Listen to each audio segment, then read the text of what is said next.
And thank you so much to DarkMatter2525 for creating that awesome intro for me. YouTube, isn't sex one of the best topics of discussion there is?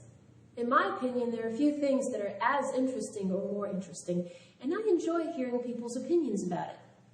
And no, I am not one of those people who think that virgins should never give their 2 cents about it, but what I don't like is the imbuement of shame that has been branded into the public psyche. Unfortunately, this is a phenomenon that is not strictly with the religious, but I do think that a lot of it comes from religion. The big unholy 3 can only survive by getting butts into the pews. And the best way to do that is to keep the masses constantly believing that they have a lot to be ashamed of and needing guidance for. That is such an unhealthy attitude, teaching people to be ashamed of what comes natural not only to them, but to everyone. But without the few simple pleasures, life gets very mundane and miserable. And as we all know, misery does love company. Why else would we get people like this guy? In this age of sexual immorality, the sex is something that is everywhere. It's everywhere you turn. You turn on TV, it's on the majority of the shows. You turn on the radio, it's nearly every song. You go to a movie, and it's there too. You walk around the mall, and it's everywhere you look. And you're complaining? I mean, you're clearly exaggerating, because sex is not in every television show or movie or song, but we have become a far more permissive society. What would you prefer? Going back to society that infused shame into sexuality? Do you really think people were happier back then?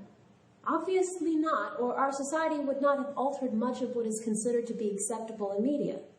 And if you don't like that, go live in the Middle East. They hate open expressions of sexuality over there.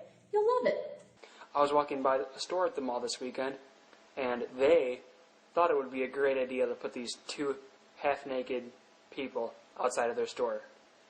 It's using as sex appeal to sell their product. I was appalled and shocked. I couldn't believe it. They would use people as a sex item to get people to buy their product. And what exactly is being half-naked to a prude? Is it just skimpy clothing? Perhaps shorts or a skirt? Showing a lot of leg? Is it guys without shirts? Is it sleeveless shirts or tank tops on women? Am I showing a little bit too much arm? Because if that's all it was, it sounds like the stores were just advertising their spring and summer inventory. What is half-naked to someone who is already disgusted by bare flesh? Because to me, half-naked would be someone walking around in their underwear or a swimsuit, or perhaps images of naked men with scraps of cloths wrapped around their pelvises.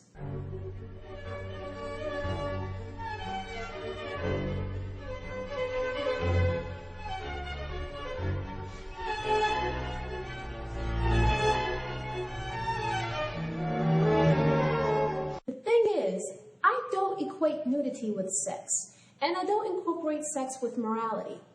As long as we're talking about legal, consenting... Oh, do I really have to repeat myself again? Now, a lot of people out there might not think that there's anything wrong with this because they love the flesh. They love to have sex. And they enjoy it. Yes, this is called being a human being. Don't even try to pretend that you're above it. Because if something as mundane as skimpy clothes can set you off, you're obviously far more obsessed than you'd like other people to think.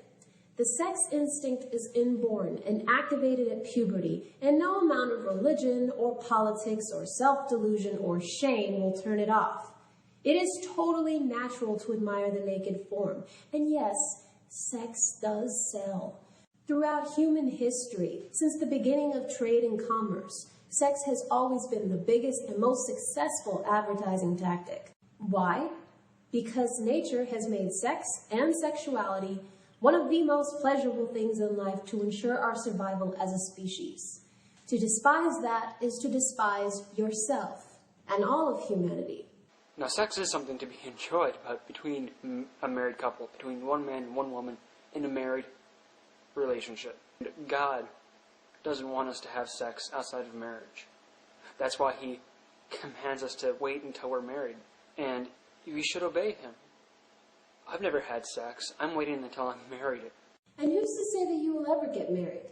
What guarantee is there? None. Not everyone gets married, and some people don't even want to, myself included. Perhaps it was easier to instill this kind of mores back in the old days when people were forced by their parents to get married during adolescence, but these days it's just plain stupid. When you have young people pledging to remain virgins until marriage, then what we're left with are scores of early and poorly planned marriages that almost never work. These kids are so desperate to get laid that they hastily marry the first person who shows an interest in them just to, in essence, scratch an itch. This is not good advice.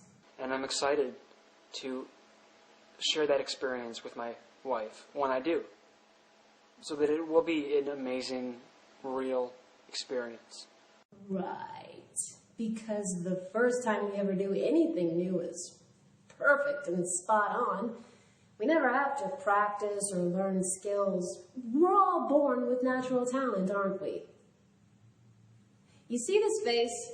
It's the face of a disappointed woman. Get used to it. And a lot of people don't value that. They want to do what they want to do, and they don't want to obey God. But just because something feels good doesn't make it right. That's true. Just because it feels good to look down your nose at happier people and try to make them feel worthless for not buying into your superstitions and following your arbitrary rules that serve no one but the bottom-feeding religion you subscribe to, doesn't make it right. I know how it feels to lust, and it is tempting sometimes, and it is hard to refuse it. I know, but we must. We must turn from that. Repent of that feeling. Don't let your lust and your sexual desires control you. You have to learn to control them. I'm sorry, but you've already failed in that endeavor. You have allowed your lust and your sexual desires to control you. You've spent so long pretending that you can ignore them that you've become compulsive. People who are comfortable with their sexuality are not generally shocked by skimpy clothing on models and mannequins, or outraged by a few suggestive lyrics in a song, or some bare skin on the screen. They don't let outdated dogma make them feel sexually repressed to the point that they feel they have to forego any kind of gratification until the first poor sap they come across says, "I do." And by the way, how can you feel that lust is bad, but sex is okay in the stranglehold confines of marriage? Lust is the desire to have sex. Without the desire, what's the point? It is worth the wait. It is worth the wait. To wait for your married partner. No, it's not. Because you just don't know what you're getting into. A lot of people use the buying a car without test driving an analogy. I prefer the buying clothes without trying them on first. No matter how much I love the look of them, if it doesn't fit me just right, then I'll look for something else that does. Don't get me wrong. If this is what you want, then go for it.